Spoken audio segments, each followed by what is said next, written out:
A paz do Senhor e uma boa tarde na presença de Deus. Eu quero nessa hora abençoar a tua vida com uma palavra que Deus colocou no meu coração. Hoje, dia 9, primeiro dia da semana, domingo, e eu creio que a nossa semana, eu creio que nós teremos uma semana abençoada. E eu creio que a nossa semana será uma semana maravilhosa debaixo da presença de Deus. Eu creio que Deus está preparando, já preparou, melhor dizendo isso, para nós. Que nós teremos uma semana abençoada. Atos, livro de Atos dos Apóstolos, capítulo de número 19, versículo de 1 ao 4, que nos diz assim: Enquanto Apolo estava em Corinto, Paulo, atravessando as regiões altas, chegou a Éfeso. Ali encontrou alguns discípulos. Versículo de número 2, que nos diz assim: Paulo perguntou, vocês receberam o Espírito Santo quando creram? E eles, os discípulos, responderam, não, nem sequer ouvimos que existe o Espírito Santo. Versículo de número 3, então que batismo vocês receberam? Perguntou Paulo. O batismo de João, responderam eles. Versículo 4, eu fecho essa leitura bíblica. Disse Paulo, o batismo de João foi o batismo de arrependimento. Ele dizia ao povo que cresce naquele que viria depois dele, isto é, em Jesus. Pois bem, Paulo, aqui nessa passagem bíblica no livro de Atos, capítulo 19, versículo de 1 a 4, estava cumprindo a sua terceira viagem missionária. Quando Paulo chegou em Éfeso, ele encontrou ali alguns discípulos do Senhor Jesus, alguns seguidores do Senhor Jesus, pessoas que anunciavam a Cristo, que tinham entregado a sua vida para Cristo e seguiam e serviam a Cristo. Então Paulo encontra ali esses discípulos do Senhor Jesus, que não tinham recebido e nem sequer ouvido falar sobre a existência do Espírito Santo. Paulo, na conversa que teve com eles, percebeu que esses discípulos só tinham recebido e conhecido o batismo de João Batista.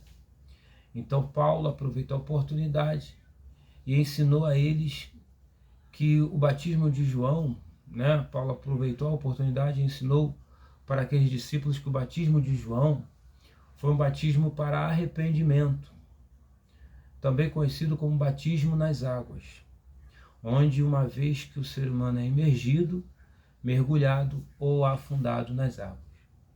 É importante salientar que esse batismo de João, ele é algo muito importante na vida do crente. Isso nos dias de João, isso nos dias da igreja primitiva, nos dias de Paulo e também em nossos dias atuais, em pleno século XXI, conhecido também como dias de hoje. O batismo nas águas é um belo quadro do que o nosso Senhor Jesus fez por nós. Quando estamos completamente imersos na água, simbolizamos o sepultamento com o nosso Senhor. Somos batizados em sua morte na cruz e não somos mais escravos das nossas vontades, do nosso eu ou do nosso pecado, da vontade de continuar pecando. Romanos capítulo de número 6, versículos de número 3 a 7, é uma referência sobre isso que eu acabei de falar aqui. Quando somos levantados da água, somos simbolicamente ressuscitados a uma nova vida em Cristo, para estar com Ele para sempre, nascidos na família do nosso Deus amoroso. Outra referência que eu quero compartilhar com você se encontra na Epístola aos Romanos, capítulo 8, versículo 16, que é uma referência que está ligada a respeito desse assunto que eu acabei de falar aqui, sobre nós termos nascidos novamente na família do nosso Deus amoroso. E isso através né, do batismo nas águas. Né? Quando nós estamos ali levantados da água, somos simbolicamente ressuscitados, e nisso que nós somos ressuscitados, temos direito a uma nova vida em Cristo, para estar com Ele para sempre, nascidos na família do nosso Deus amoroso. É bom que isso fique bem claro para que você entenda. Então a referência de Romanos capítulo 8, versículo 16 está ligado a esse fato. O batismo nas águas também ilustra a limpeza espiritual que experimentamos quando somos salvos. Assim como a água purifica a carne, assim também o Espírito Santo purifica nossos corações quando confiamos em Cristo. O fato muito importante que eu preciso destacar aqui nessa mensagem é esse, de que o batismo nas águas não é um pré-requisito para a salvação. Nós podemos ver isso, e é mais bem visto no exemplo de um homem salvo que não foi batizado em água. E esse homem, ele é conhecido como criminoso na cruz. Lucas capítulo de número 23, do versículo 39 a 43, é uma referência a respeito dessa situação, desse fato. Este pecador, este criminoso na cruz, este homem, foi um pecador confesso. E como pecador confesso, reconheceu Jesus como seu Senhor enquanto morria em uma cruz ao lado do Senhor Jesus. Então, esse homem, ele reconhece. E ele reconhece isso, há esse reconhecimento, esse homem faz esse reconhecimento no momento que ele está ali do lado de Jesus, morrendo na cruz, morrendo da mesma maneira, né, da mesma forma que o Senhor Jesus morreu. Então, o ladrão, ele pediu a salvação e foi perdoado de seus pecados. No momento que o ladrão da cruz está do lado de Jesus, morrendo do lado dele, do Senhor Jesus, ele pede a salvação, então ele foi perdoado de seus pecados, embora nunca tenha experimentado o batismo nas águas. Naquele momento ele foi batizado espiritualmente na morte de Cristo, então foi ressuscitado à vida eterna pelo poder da palavra de Cristo.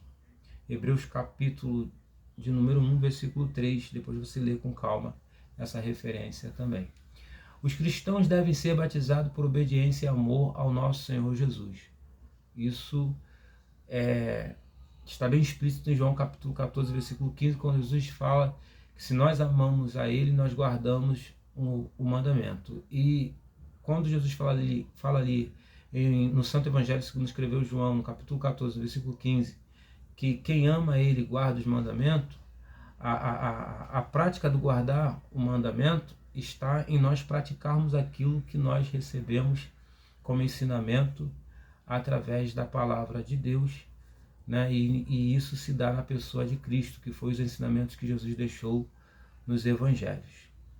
O batismo nas águas por imersão é um método bíblico do batismo por causa de sua representação simbólica da morte, sepultamento e ressurreição de Cristo. Paulo, aqui no texto bíblico de Atos, capítulo 19, versículo 2, quando ele pergunta a esses discípulos assim: vocês receberam o Espírito Santo quando creram? Quando ele faz essa pergunta, Paulo, fez o ministério do Espírito Santo ser conhecido. Por quê? Pois uma vez que eu conheço e recebo o Espírito Santo em minha vida, eu recebo e passo a ter capacitação divina para fazer a obra de Deus através do Espírito Santo. A igreja tem vários objetivos para cumprir aqui na terra.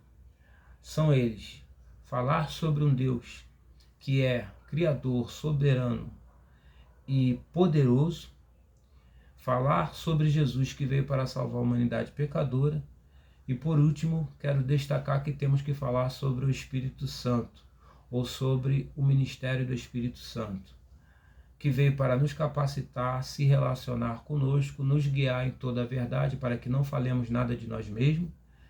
E devemos entender que o Espírito Santo nos orienta, consola e nos ajuda. Existem muitas outras coisas que só o Espírito Santo pode fazer por nós, mas eu vou destacar essas aqui. Então, alguém pode perguntar, ou você pode fazer essa pergunta: o que é o ministério do Espírito Santo? O ministério do Espírito Santo abrange várias áreas, uma variedade de coisas.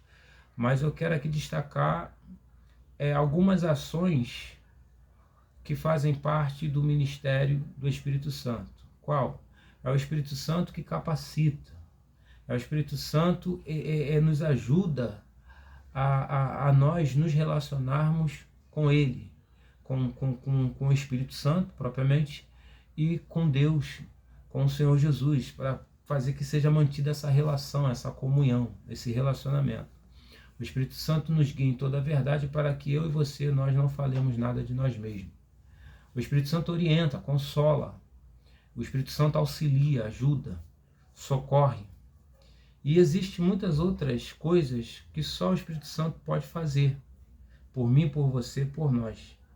Mas eu estou destacando só essas daqui, para que você possa entender o que é o ministério do Espírito Santo. Que Deus te abençoe. E lembre-se, procure ainda hoje conhecer mais sobre o ministério do Espírito Santo. Amém.